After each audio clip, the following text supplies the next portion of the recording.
Je ne comprends pas, pourquoi? Pourquoi le Seigneur m'a pris mon fils? Pourquoi? Il était si jeune. Mon pauvre fils. Mais, c'est toi et ta femme, qui avez emmené la poisse dans ma maison. Je veux que vous partiez d'ici tout de suite. Prenez vos affaires, et partez tout de suite. J'ai un ami qui possède un terrain pas loin d'ici. C'est un terrain en construction, et à côté, il y a un petit annexe, avec une chambre, un salon, et une salle de bain. Il était à la recherche de quelqu'un pour surveiller son terrain, et en contrepartie, cette personne peut habiter gratuitement dans l'annexe. Je vais lui parler de toi, et il t'appellera. Oh vraiment merci pasteur. Merci pour tout. J'attendrai son appel alors. Monsieur Omar. Ça fait un moment que j'essaie de joindre ton mari, mais il ne répond pas. Nous avons besoin de lui aujourd'hui, il était dans la liste des travailleurs, mais il n'est pas venu travailler.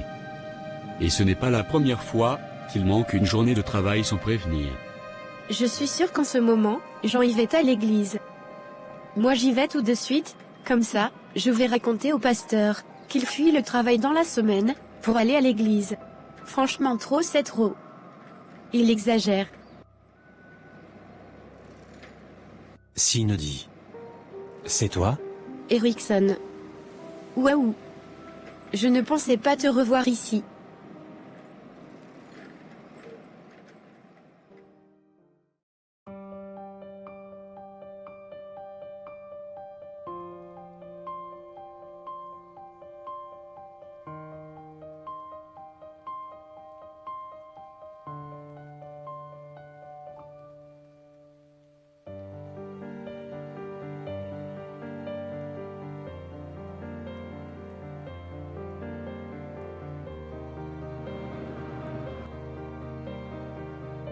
C'est bizarre que Cindy ne soit pas à la maison à cette heure. Ce n'est pas dans ses habitudes. Et puis je reviens de l'église, mais elle n'y était pas. Où peut-elle bien être en ce moment? C'est ouvert. Bonsoir Jean-Yves. Oh bonsoir monsieur Omar. Je ne m'attendais pas à vous recevoir aussi tard. Nous venons à peine de finir de travailler sur le chantier. Encore une fois, tu ne t'es pas présenté au travail aujourd'hui. Oui, vraiment pardonnez-moi. Je devais vite aller à l'église. Écoutez Jean-Yves, je comprends que vous êtes un homme d'église, mais il y a un temps pour tout dans la vie. Si vous ne voulez pas de ce travail, dites-le moi. Mais ne partez pas sans rien dire, alors qu'on a besoin de vous. D'accord. Je suis vraiment désolé, la prochaine fois, je vous laisserai savoir, lorsque je devrai partir. Je ne crois pas qu'il y aura une prochaine fois. Je ne voulais pas en arriver là avec vous, mais vous ne me laissez pas le choix. Vous me virez? Pas vraiment, parce que ce n'était pas un travail officiel. Nous n'avions signé aucun contrat. Je vous demande juste d'arrêter de venir au chantier, et de vous contenter de surveiller mon terrain, jusqu'à ce que les travaux soient finis. Monsieur Omar, je comprends que vous soyez fâché, mais s'il vous plaît, permettez-moi de continuer mon travail au chantier. Cet argent que vous comptiez me payer à la fin du mois, nous permettra de mettre de côté, pour trouver un meilleur endroit qu'ici. Je comprends, mais je suis désolé.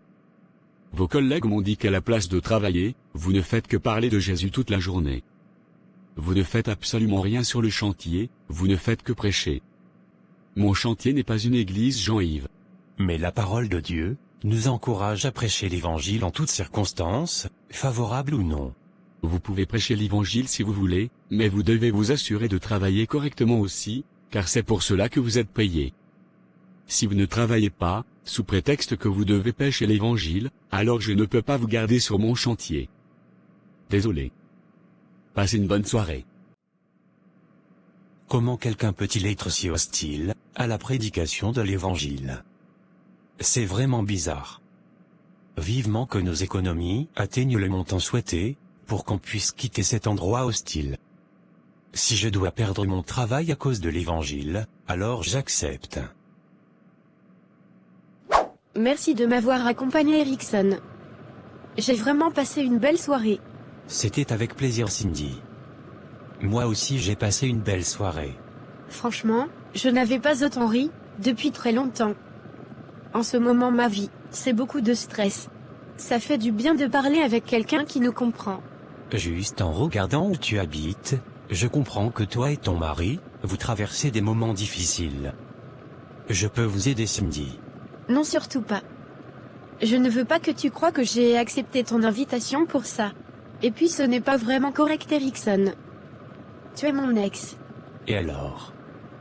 Être ton ex veut dire que je ne peux pas t'aider? Surtout que tu en as besoin. Et ta sœur, comment peut-elle te laisser vivre, dans de telles conditions? C'est compliqué. Cindy, regarde-moi. Je peux vous aider, et je veux vous aider. Moi aussi, je n'ai pas toujours été aussi à l'aise, financièrement. Les personnes de bonne foi m'ont tendu la main, quand j'étais au plus bas. Pourquoi je me priverais d'en faire autant, pour quelqu'un qui est réellement dans le besoin? Quand nous étions encore étudiants, tu m'avais tellement soutenu, Cindy. Je n'ai jamais rencontré une femme qui m'a marqué comme tu l'as fait. Je sais qu'aujourd'hui tu n'es plus un cœur à prendre, mais laisse-moi au moins te rendre l'appareil pour tout ce que tu as fait pour moi quand on était jeune. Ah, Erickson. Si tu ne veux pas que je vous aide directement, je peux trouver un emploi pour ton mari alors. Ça vous aidera beaucoup. Ou même toi aussi, je peux te trouver un emploi. Je ne sais pas, Écoute. Je ne veux pas te retenir encore, car tu es maintenant une femme mariée. On peut se revoir demain? On pourra en parler calmement. Bon, d'accord. Passe une bonne nuit, Cindy. Toi également. Erickson.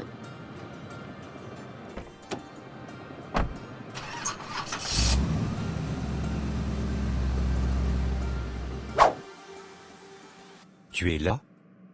Bonsoir. Tu étais où?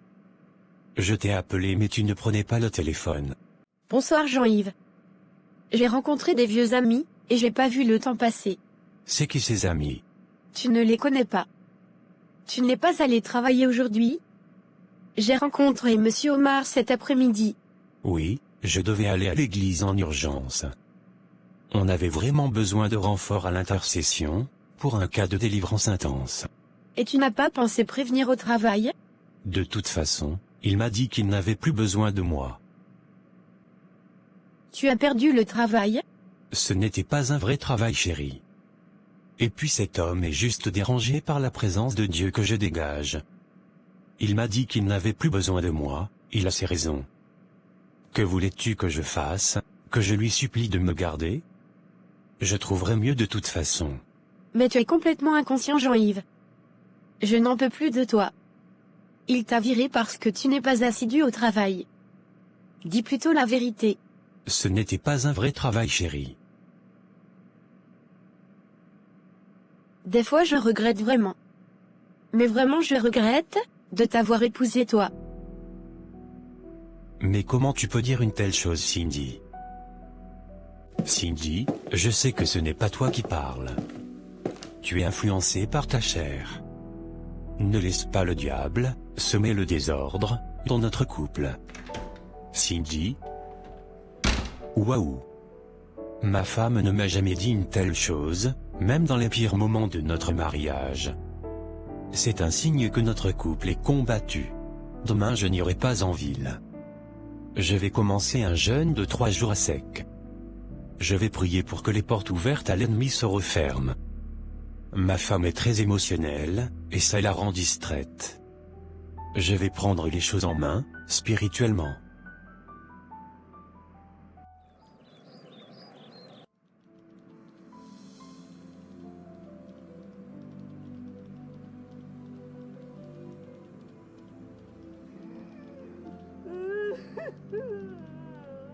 Marianne, tu es encore en train de pleurer? Dieu m'a pris mon fils Mathias. Mon fils unique. Je ne m'en remettrai jamais. Est-ce que tu as pris ta douche aujourd'hui? Laisse-moi pleurer mon fils tranquillement. Écoute Marianne.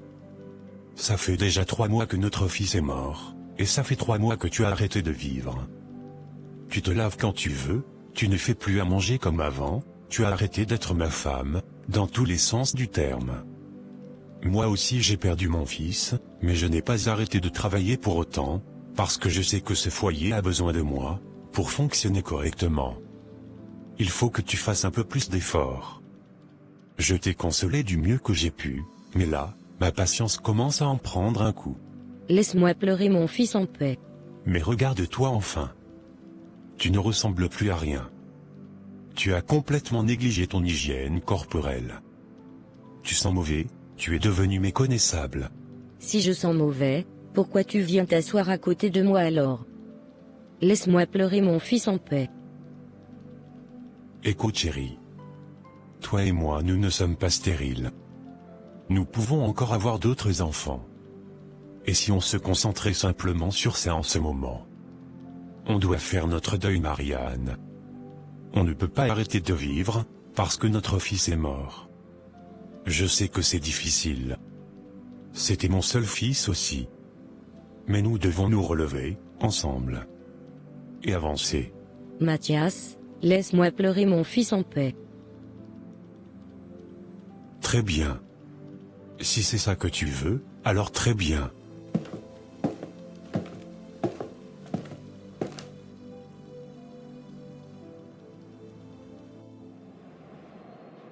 Monsieur, je vous apporte les documents que vous devez signer. Oh, je t'en prie, Cindy. Ne sois pas aussi formelle avec moi. On se connaît bien quand même. Je sais, mais on est au bureau ici. On doit rester professionnel. C'est toi-même qui me l'as appris. C'est vrai. Tu vois que même sans diplôme, c'est possible de bien faire son travail, si on a du sérieux, et de la volonté pour apprendre. C'est vrai, tu as raison. Je te remercie vraiment, de m'avoir formé pour ce travail. Cela m'a beaucoup permis de me découvrir moi-même. Je ne savais pas que j'étais capable d'autant. Je suis content de l'entendre. Dis-moi, tu fais quoi ce soir? Bon, je compte rentrer chez moi. Mon mari sera à une veillée des serviteurs aujourd'hui. Je vais rentrer, manger, et me reposer. Tu serais tenté de venir manger chez moi? Au lieu de passer la soirée seule. C'est-à-dire que... Allez, s'il te plaît. Ces dernières semaines, tu n'as fait que refuser mes invitations. Dis oui s'il te plaît. Ok, d'accord. Mais je ne tarderai pas. Bien sûr. Merci Cindy.